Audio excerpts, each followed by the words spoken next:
Bonjour, que la paix soit sur vous. Je vais vous parler aujourd'hui d'un sujet qui me passionne, par le biais de ce livre Faith of Our Fathers, qui est le sujet donc du développement du mouvement catholique traditionnaliste aux États-Unis, qui est en pleine expansion et qui commence réellement à avoir une importance au niveau politique, une importance plus grande que en fait l'importance démographique. Tout simplement parce que c'est une minorité organisée, une minorité agissante. Et ce sont les minorités agissantes qui font l'histoire.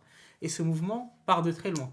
Parce que tout simplement, même si après la messe de Paul VI, après le nouveau Sordo Missé, l'ancienne messe, la messe de Pie V n'a pas été interdite, toutefois elle était très très limitée.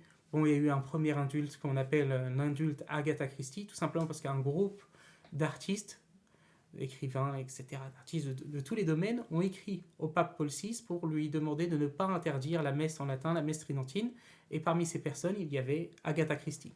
Donc c'est pour ça qu'on appelle cet indulte de façon informelle l'indulte Agatha Christie. Par la suite, bon, cet indulte concernait surtout, il me semble, l'Angleterre. Par la suite, il y a eu le développement euh, du mouvement catholique traditionnaliste aux États-Unis et certains indultes, autorisations donc, ont été données pour la célébration de la messe selon la forme extraordinaire, donc de la messe tridentine. À l'époque, on ne disait pas forme extraordinaire, ça c'était plus avec le motu proprio summorum pontificum de Benoît XVI. Mais il faut voir qu'au début, en fait, c'était un mouvement qui était très très précaire et les indultes qui étaient donnés, en tout cas surtout avant le motu proprio, il me semble, Ecclesia Dei de Jean-Paul II, c'était quelque chose de très très limité, vraiment très très limité. Et les évêques, en fait, qui étaient contre la célébration de cette messe, faisaient tout pour que les fidèles n'y aillent pas, n'y aient pas accès.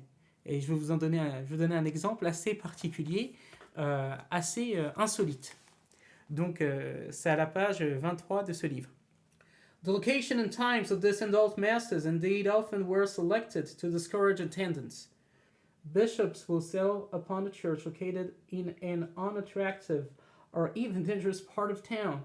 Perhaps the ultimate expression of these policies was the adult mass authorized in the Catholic chapel on the truly haunted grounds of the largely abandoned state insane asylum of Wingdale, New York. If the location was in a more normal parish setting, the very existence of the traditional liturgies often was concealed. Adult masses were usually not listed in parish bulletins.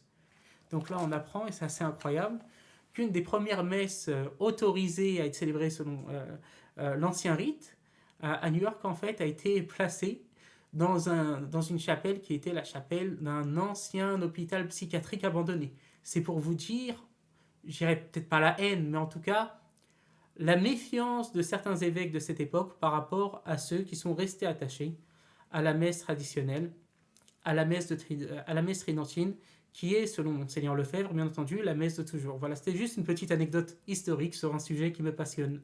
Je vous remercie beaucoup pour votre attention, que Dieu vous bénisse et que Dieu vous garde.